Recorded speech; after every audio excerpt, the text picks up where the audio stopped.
Good morning, students. Good morning, everyone. Yes. How are you all?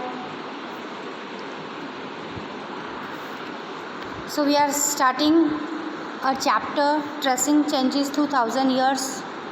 We have completed old and new terminologies used for the India. Clear, students?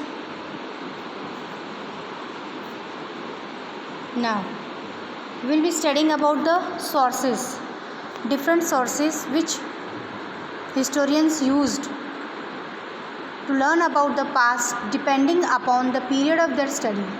Sources materials provide us with reliable information about events that happened in the past. The medieval period has first good examples of written records of history which give us better insight into the period. Now, historians use literary and archaeological sources to reconstruct the history of medieval period in India. Although there are more literary sources available for the medieval period in India, there are certain limitations attached to these literary sources also, as many of the writings were accounts that evolved around emperor's court and life. During the medieval period, literary texts were written by hand. The practice of making copies of existing texts was also prevalent during the medieval period. These copies were also handwritten. Sometimes the writer would make certain additions or deletions in the text. Over a period of days, changes become more prominent and in some cases change the meaning of the original text also. So, today now we are going to study about the different sources, both literary sources and archaeological sources. So what comes under the literary sources? Literary sources are available for the period, includes chronicles, accounts of foreign travelers, courts, records and teachings of various religious leaders. See, this can be coins, inscriptions, textual records, architectures. Now, historians and their sources. Through this period, paper gradually became cheaper and more widely available.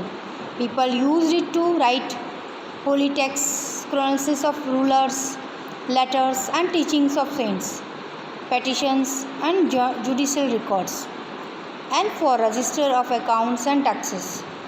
Manuscripts were collected by wealthy people, rulers, monasteries and temples. They were placed in libraries and archives. You know what is archive? Archives means a place where documents and manuscripts are stored.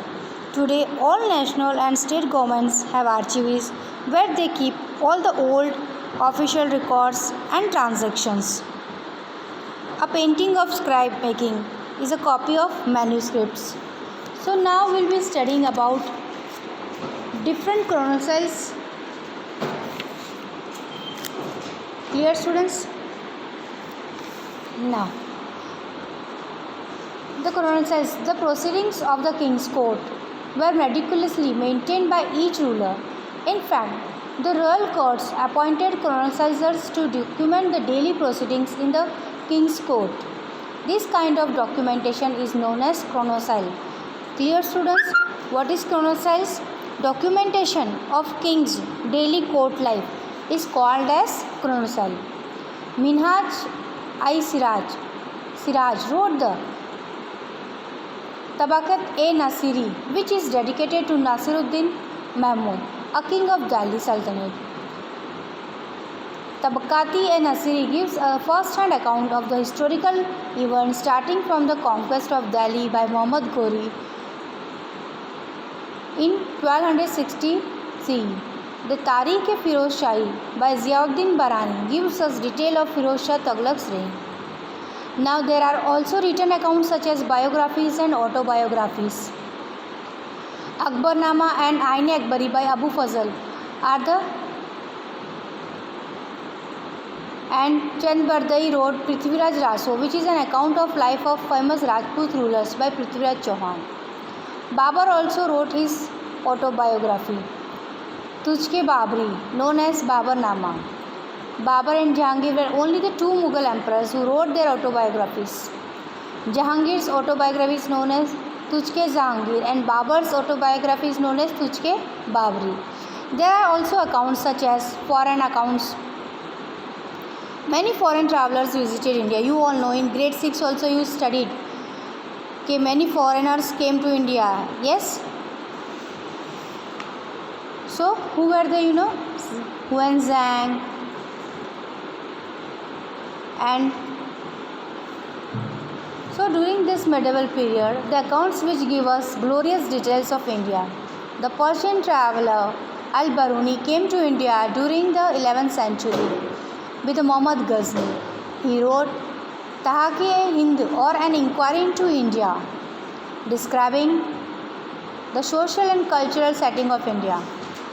The Moroccan traveller Ibn Battuta visited India in the 14th century and wrote about the reign of Muhammad bin Tughlaq. Other foreign traveller accounts include the works of Portuguese traveller Domingos Pios during the reign of Krishnadev Rai of Vijayanagar and William Hawkins, the English ambassador at Jahangir's court. So students, these were about the literary sources. Clear? And therefore, students have studied various manuscripts while analyzing the texts. Now, to write the history of period from 8th to 18th century is daunting a task because of the development and technological changes that took place during the period. That was wheel for irrigating fields, spinning wheel for weaving, firearms, new food and drinks like tomato, chilies, corn, tea, etc. New people and the new ideas that they introduce. As a result, we see many changes taking place in the subcontinent in almost every sphere of life. People traveled long distance seeking opportunities to amass a wealth and cave of niche for themselves politically. One such group that gained prominence during this period was of the Rajputs. The word Rajput has been derived from the son of ruler. Between the 8th and 18th century, the term Rajput referred to the warriors who belonged to the Kshatriya caste. Gradually, this term came to include rulers, chieftains, soldiers, commanders who served their rulers in the subcontinent. The Rajputs were known for their loyalty and valor. Now students, we move towards the archaeological sources. Okay, archaeological sources for the medieval period include inscriptions, coins, monuments, sculptures and paintings. Now, archaeology is a specialized science dealing with the material remaining of post-civilizations. Clear students? What is archaeology? Archaeology is a specialized science dealing with the material remains of post-civilizations. Sources of archaeology includes remains of buildings, pottery, weapons, ornaments, antiquities of immense value in the reconstruction of social culture and political history of medieval India. So in this, we first go through the inscriptions. Inscriptions are pieces of information that have been engraved on large rocks or metal surface. The study of inscription is known as epigraphy. Clear students? Study of inscription is called as epigraphy. Inscriptions were issued by the rulers and were kept at a place that were accessible to the common people as well. Now, the next topic that we move towards is coins. Coins have been given useful information regarding the state of polity and economic during the Sultanate and Mughal periods. The study of coin is called as numismatics. Clear students? The study of coins is called as numismatics. Coins are valuable source to reconstruct history as they provide information about the economic condition during particular phase. The engravings on the coins provide us with information about the rulers and events that had cultural and religious relevance events that were considered important enough that the coins were issued to mark the occasions. The change in coins that was witnessed during the Muhammad bin Tughlaq's reign reflect the condition of economy during his rule. The coins of the one ruler found in distant land also suggest the trade contact with one kingdom might have had with another kingdom. Clear, students? So this was about the archaeological sources, and one which is left is monuments. The art and architecture of the medieval period has been beautifully displayed in many monuments.